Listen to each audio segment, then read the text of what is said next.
Good morning, children. It is the fifth part of human digestive system, children. We have already discussed about the teeth. Right now, the tongue. Tongue is a thick, muscular organ covered by mucous membrane. This is a diagram of tongue, children. And when we observe this structure minutely, we will find that the tongue is made up of a special type of taste bud. These taste buds are located at the different zone of the tongue. At the interior end, it is attached by frenulum, and the posterior end it is attached by a bone called hyoid bone. So the anterior end is free, while the posterior end is joined by the hyoid bone.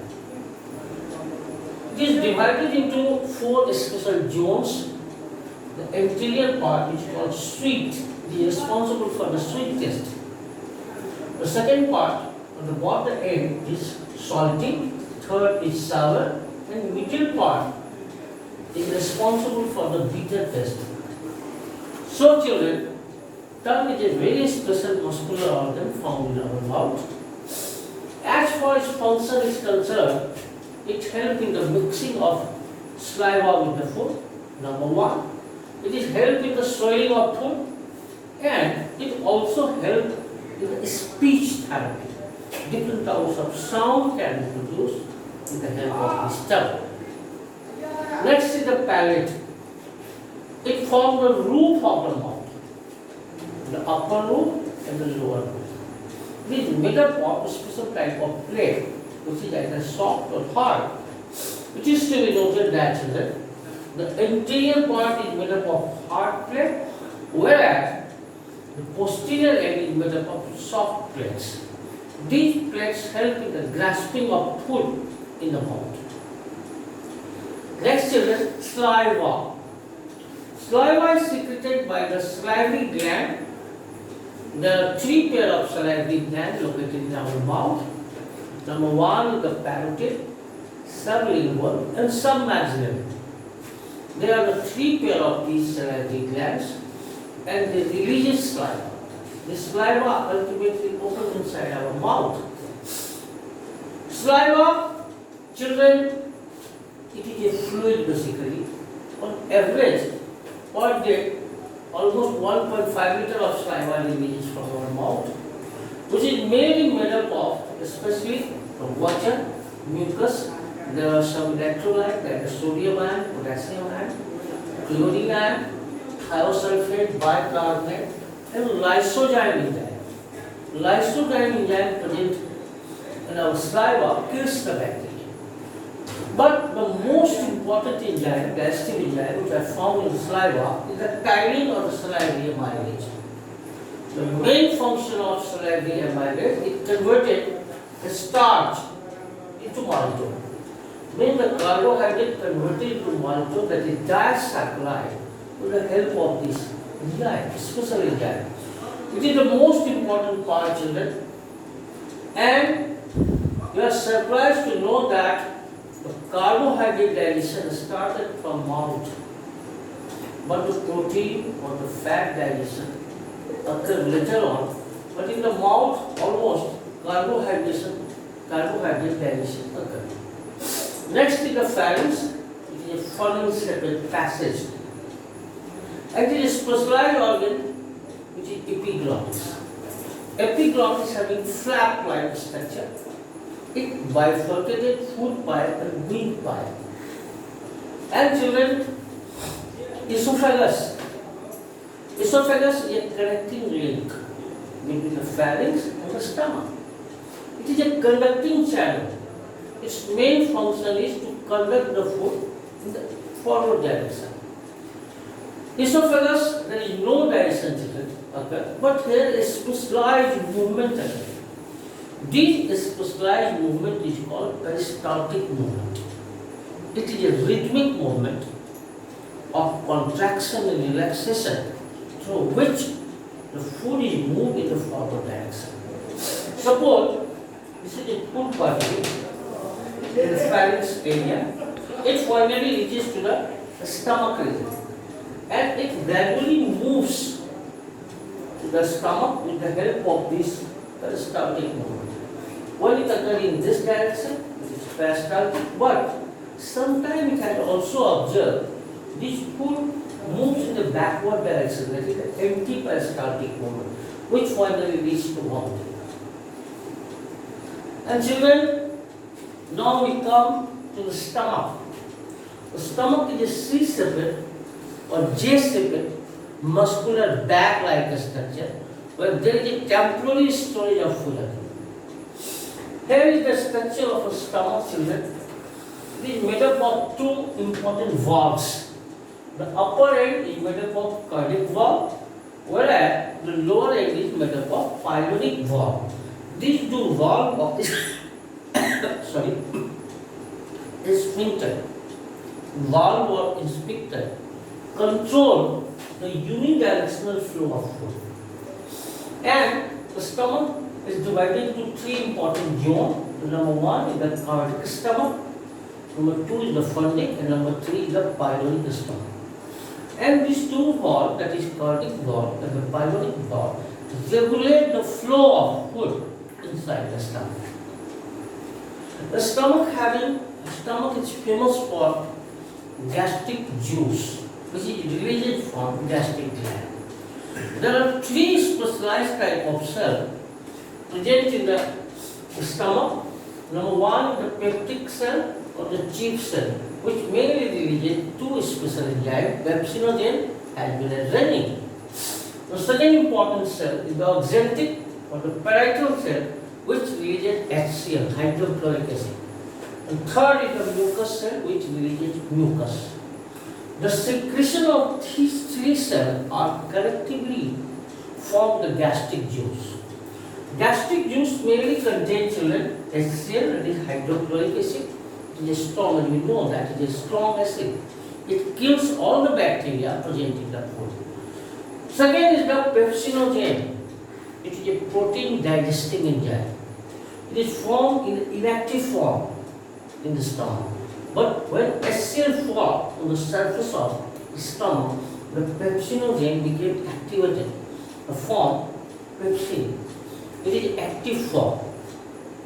And this pepsin acts on a protein molecule because it is a proteolytic enzyme which helps with the digestion of protein. And this protein is broken down with the help of pepsin into the peptone and peptide, and finally amino acid is formed. The third important part of the gastric juice is the mucin. Mucin forms a protective layer around the stomach so that the HCl cannot break the wall of the stomach. As you are very well aware, HCl is strong acid. And lipase is the last part of the gastric juice. It is a fat digesting enzyme which acts on fat and converted fat into the fatty acid and the ketone. As for the function of the stomach is concerned, children, the stomach performs different types of function. It is storage of food. It is the center where the partial storage of food occurs, mechanical churning of food occurs. The gastric juice, especially HCl, kills the bacteria, children, and protein digestion occurs where food is stored for 6 to 8 hours. Now, children, the small intestine. It is almost 6 feet long and 1 inch in diameter. The small intestine is divided into 3 important parts. Number 1 is the duodenum, jejunum, and ileum.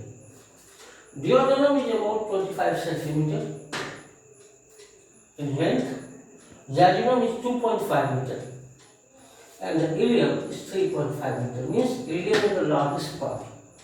But as far main organ is concerned, out of these 3 parts, duodenum is the most important part. Why it is most important, children? Because pancreas releases pancreatic juice, whereas liver releases bile juice. Both juice come emitted by the sphincter of Oddi in the duodenum. That's why duodenum is the most important part of small intestine. And children, when we observe the wall of a small intestine, it is made up of so many finger-like projections. These finger-like projections are said to be villi. These villi helps in the absorption of food. They increases the surface area of absorption. So the villi is one of the important part, most important part for the absorption in the small intestine. And children, the small intestine releases a group of enzymes. It is not only one enzyme, rather than a group of enzymes simultaneously released from the small intestine, which is collectively known as succus centricus, and is mainly released by groups of liver cone and the Brunner's gland. It releases enterokinase, carboxypeptidase, maltase, pancreatic amylase, sucrase. There are so many enzymes are released from the small intestine. And you are surprised to know that children, almost 99.95% digestion completed here in the small intestine. And pancreas releases pancreatic juice and liver releases bile juice. These two juices having so many important enzymes. And lastly, children, as far as large intestine is concerned, it is larger in diameter. It is almost 1.5 meter long and 6 centimeter in diameter. Again, children, the large intestine is divided into three parts: cecum, colon, rectum and anus. Cecum is a very small pouch, and the cecum is controlled by a special valve, ileocecal valve. This valve regulates the outflow of material from the cecum. The second important part and the largest part of the large intestine is the colon. The colon may be ascending colon, it may be transverse colon, it may be descending colon, or the transverse sigmoid colon. There are four types of colon are present. And lastly, children, rectum and anus. It is the last part of large intestine. Anus is the last part, and anus is controlled by a sphincter or a valve which is called the anal sphincter or valve. Now children, what is the main function of large intestine? The main function of the large intestine is the fecal formation. No digestion occurs at this zone. It only responsible for absorption of water and electrolyte with the help of ADH hormone. ADH hormone is pituitary hormone which controls the absorption of water as well as electrolyte and fecal formation, and all the undigested material expelled out with the help of this zone that is large intestine. Thank you, children.